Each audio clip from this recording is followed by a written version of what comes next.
I did some exhaustive research in outside Downs's one day, asking passers-by who Thomas was. Do you know, who was Thomas? Because I didn't know at the time, genuinely, right? I really thought it was St. Thomas, doubting Thomas.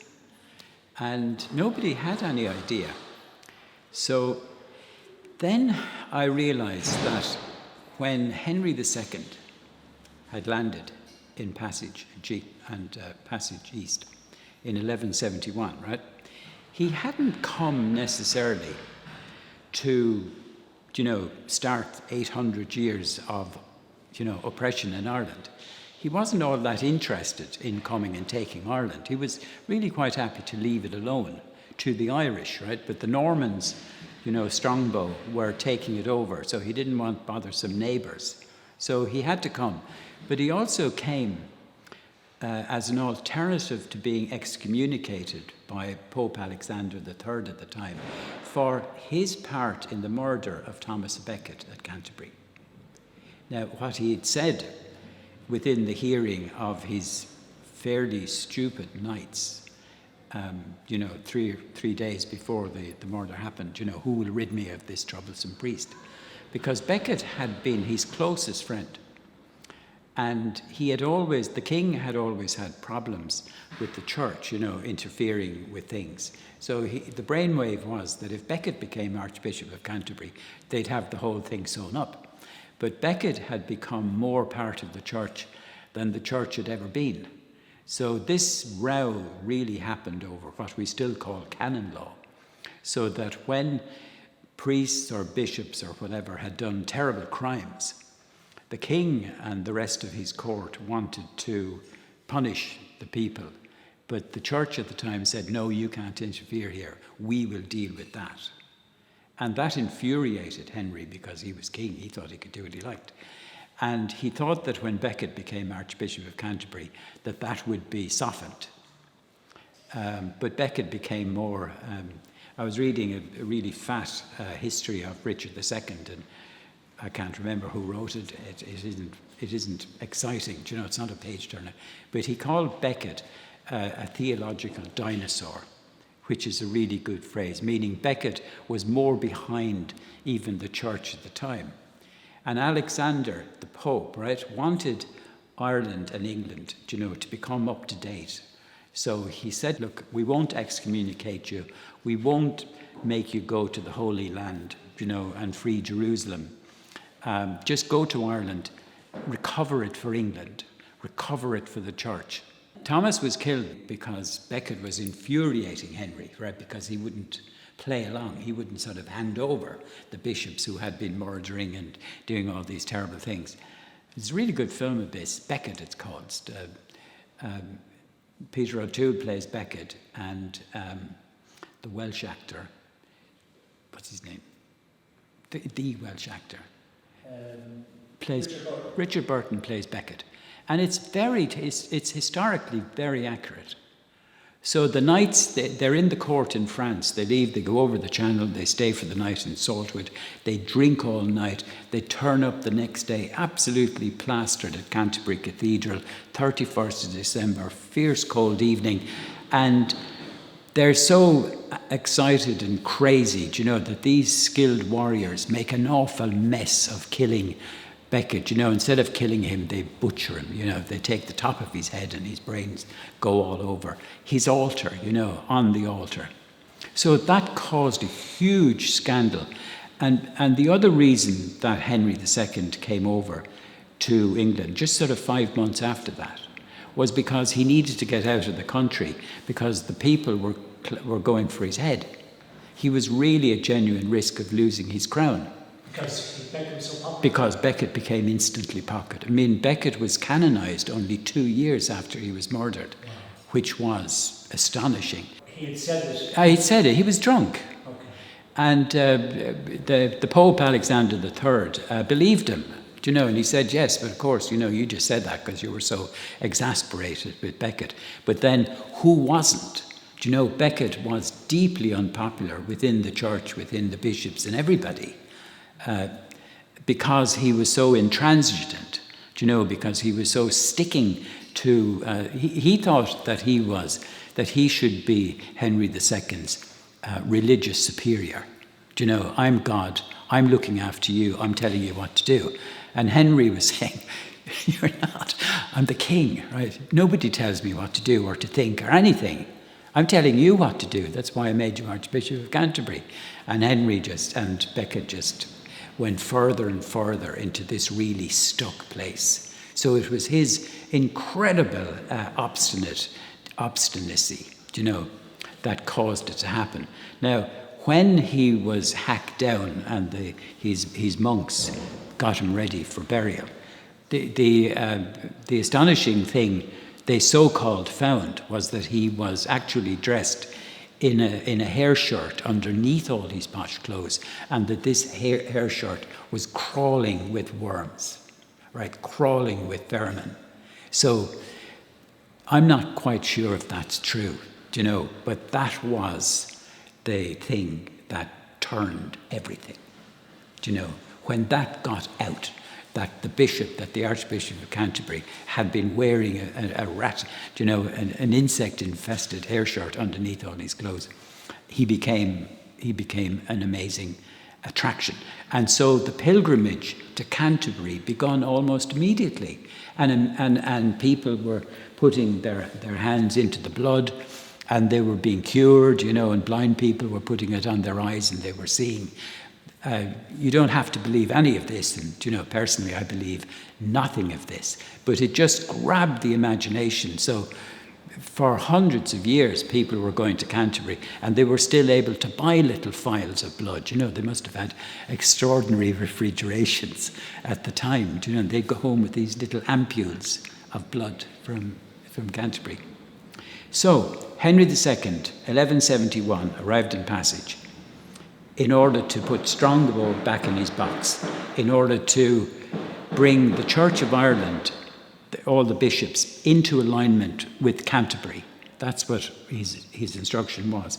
But he also needed to make penance for what he had caused done to Beckett. So he, for example, rather than go to the Holy Land, he gave the rights of the ferry from Passage East to Ballyhack to the Knights Templars. Right, provided he got half every fare, and provided pilgrims to Santiago were given free passage over. Do you know, because the other research I've been doing is that, do you know, there's a Church of St. James in Ballyhack, and you can find links to St. James all the way up to Dublin. So I think that was a pilgrim route for people. So if you think of Henry II landing in whatever, the pilgrimage to St. Thomas in Canterbury had just about started, you know, about 6 months earlier. But it wasn't really to burst into the huge thing it became. In fact, it knocked Santiago out of kilter. You know, the people were coming from all over Europe to Canterbury, and they stopped for a while going down to Spain. The other thing he did was, this is Henry II. He ordered the Church of Thomas, you know, St. Thomas, to be built on Thomas's Hill. There used to be a big hill there, and then the jail was behind it. And then if you look at the old maps, you'll see all these orchards, you know, which all the way go down to O'Connell Street now. So you go up Thomas Hill, turn around, and I have a photograph which I got, which shows the gatehouse, you know, the front door, as it were, still standing. And Mr. Lumley, do you know, famous Lumley name, wrote a very angry article about this back in the 70s, saying that, you know, the person had got planning permission, you know, to develop the site, and the corporation had let him knock down the last bit. And this is a sort of, you know, a Norman, you know, and there's very little Norman stuff left in Waterford. So this was a beautiful Norman thing, and it was just knocked down, and Lumley really angrily states, and then the cleared site was left there for 10 years without anybody doing it. In other words, there was no hurry to knock this down, and now it's just a car park. So the only evidence you'll see up there at the moment is On the back, there's a back wall. Do you know, as you go in the top gate, there's an old wall, and they reckon the archaeologists who looked at that recently, on behalf of the Waterford County Council, they said that that's all that's left of the boundary of that chain. So that's the only bit you can touch, and to say that was part of the church thingy. When I was talking to the heritage officer, in Waterford County Council, and she said, they could put a civic plaque up, but I'd like a civic plaque with the picture of the nave. Yeah, in it. Yes. Yeah, I'd like it in the plaque, because I'd like people to be able to see it. There's loads of evidence for pilgrimage in Ireland to Santiago, from about the 1100s, because they brought back, the shell. And when they were digging graves in Tuam and somewhere else, they found, skeletons with the shells. Now, people coming back from St. Thomas of Beckett usually brought back a little thing of Thomas of Beckett, but there's nothing like that being found. For example, there's no evidence at all that St. James is actually buried in Compostela, in Santiago. That's a complete legend. Do you know what I mean? St. James was one of the disciples, and he went off to bring Spain, into the church, into Christianity. And he didn't get very far at all. So he came back to Rome with his tails between his legs. And there, sitting in Rome at the time, was King Herod, right? So he had James's head chopped off. And then his two disciples put James's body and his head in a stone boat, right? This is in the Mediterranean. And the stone boat sailed across the sea, went through the Straits of Gibraltar, right the way up the coast, and landed about 30 miles from Santiago, where it was found by a miracle. So thousands of years before Santiago, right, Finisterre was the most important pagan route in the entire known land, right? In other words, people made pilgrimage, although they didn't call it at the time, to Finisterre, from Russia, from Norway, Sweden, Turkey, all the known places, all the routes go west to Finisterre. We have it in our own literature, High Brazil, the Isle of the Blessed. That's in our folk memory. High Brazil, the Isle of the Blessed. And the myth was that if you went to Finisterre at a certain point as the sun was going down and it let this, beam of sunbeam, if you walked across there, you got to Tír na nÓg. You got to Valhalla. You got to the land where you would never die. Now, nobody obviously ever did that, but when they sent young men to make this journey and they saw the sunset off Finisterre, when they came back, they brought back fertility, they brought back luck, they kept the gods away. So the communities all over Europe were sending young, healthy men and girls, presumably, to there, see the sun come back, and then we live forever. And there was apparently terrible sort of sacrificial rituals that went on particular rocks, at Finisterre. And so the church were as keen, right, to religiousise this as St. Patrick was to change Croagh Patrick, because Croagh Patrick was our pagan ritual thing.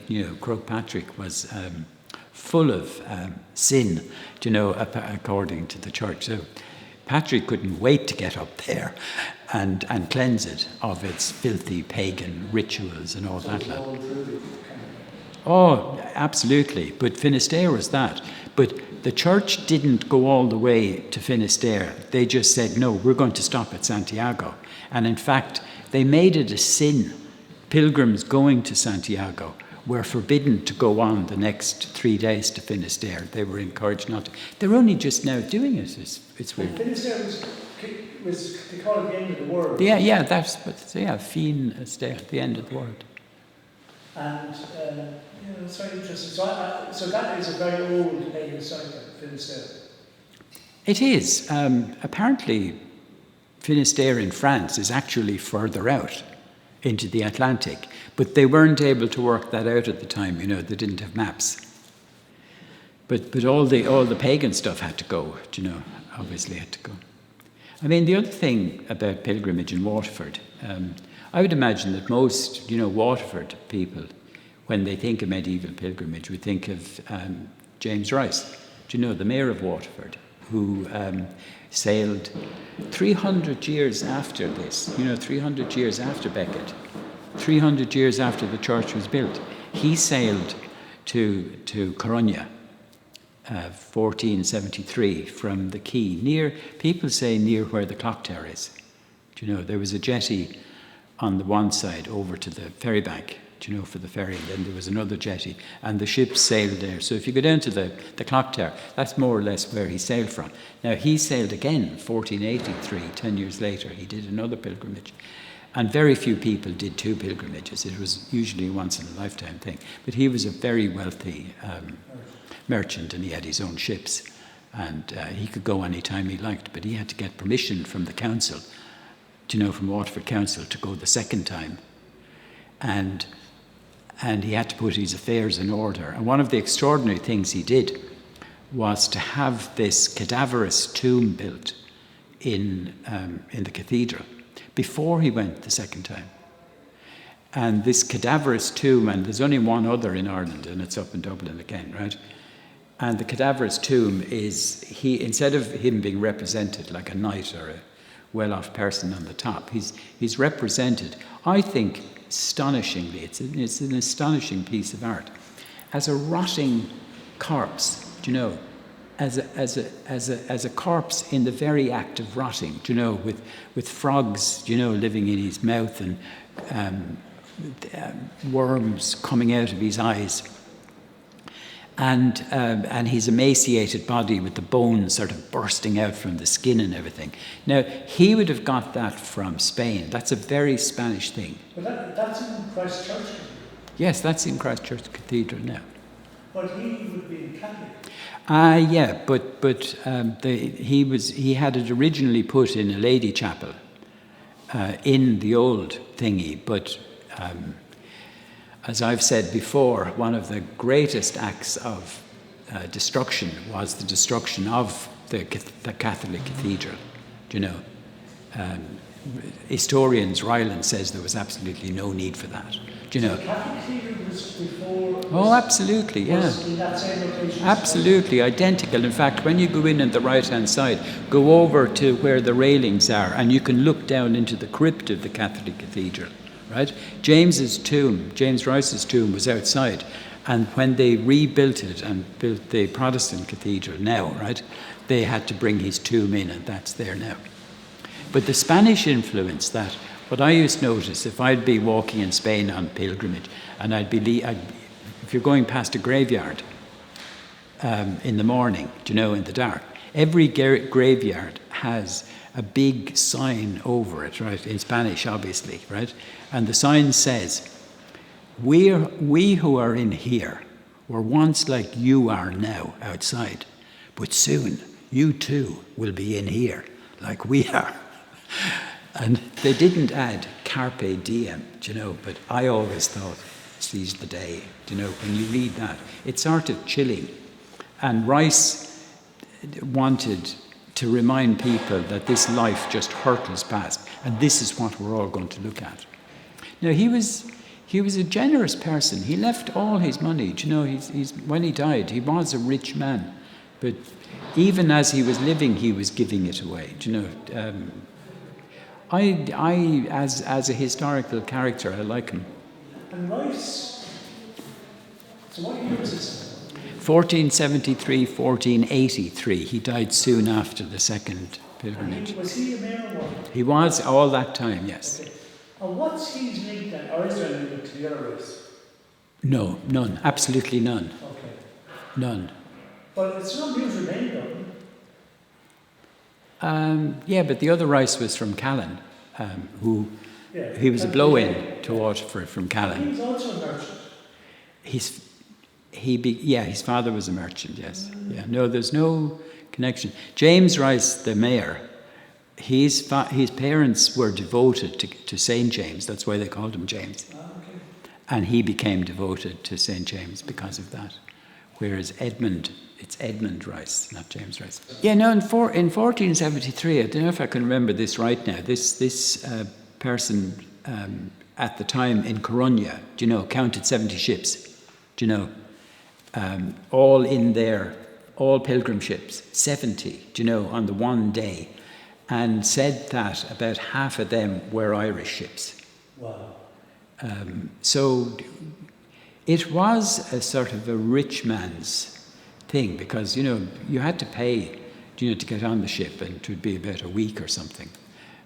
And then very hesitantly, I'd known about the Camino and the medieval paths, and I went over and I started at Le Puy, in the Auvergne in France, to walk to Santiago, but feeling very embarrassed because, I have no religious or at all, and I was embarrassed on this. But then I realized very few other people were pilgrims. Most people were walking it because as a long distance path.